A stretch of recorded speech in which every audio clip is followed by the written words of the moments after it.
Nem tudo que está estabelecido vai ficar para sempre. Acabou de ter uma discussão dos melhores artigos do Hepatology de 2025 e um dos artigos foi apresentado pela Manal Abdelmalek, que é a editora de MASLD do Hepatology, e ela mostrou esse artigo já publicado, que avaliou 10 scores de risco de fibrose em pacientes com MASLD, e o FIB4 teve um dos piores desempenhos.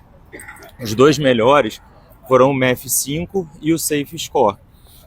O MEF5 é um score que foi publicado ano passado na Gastroenterology, é uma proposta que foi validada em mais de 20 mil pacientes da coorte de Roterdã, de Bogotá, e que ele inclui, além do IMC, a circunferência abdominal, o diabetes, a TGO e as plaquetas. Ou seja, ele valoriza muito o diabetes e a composição corporal, que a gente sabe que são fatores muito importantes de predição de fibrose.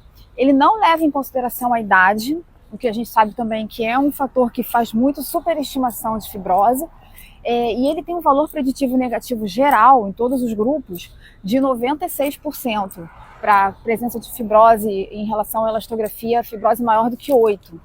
E muito interessante que nos pacientes com mais de 60 anos, ele tem um valor preditivo negativo de 94%, que é muito útil.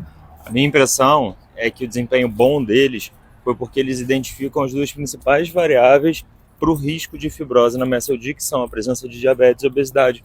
Os dois pontuam a presença do diabetes e as medidas de composição corporal.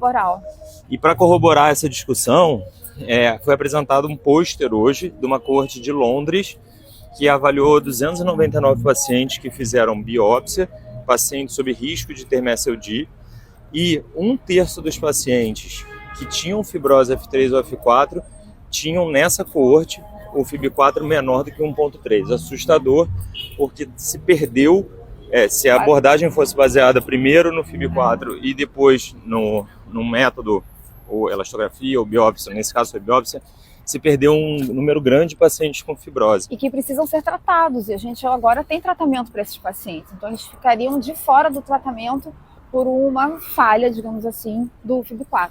E aí quando a gente achava que uma coisa estava estabelecida nas diretrizes do ISO ou do SLD, que era o approach em 2 passos, FIB4 e depois a elastografia... Pode ser que mude em breve. E tanto a Abdel quanto o Rei Kim questionaram e disseram que a gente tem que rever isso nas próximas diretrizes. Então, tudo pode mudar. Vamos ver.